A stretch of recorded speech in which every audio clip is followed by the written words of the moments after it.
Hey everyone, and welcome back.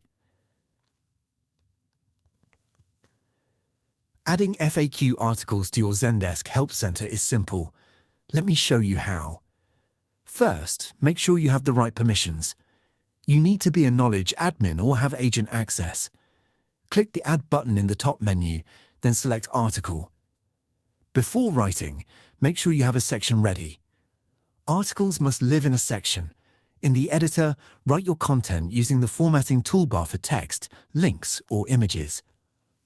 On the right sidebar, set your permissions. Choose who can edit, who can view, and add labels for organization.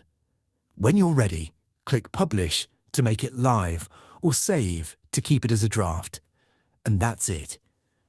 Your customers can now find answers instantly. If you use Zendesk, let me know what topic you're covering in the comments. See you in the next one.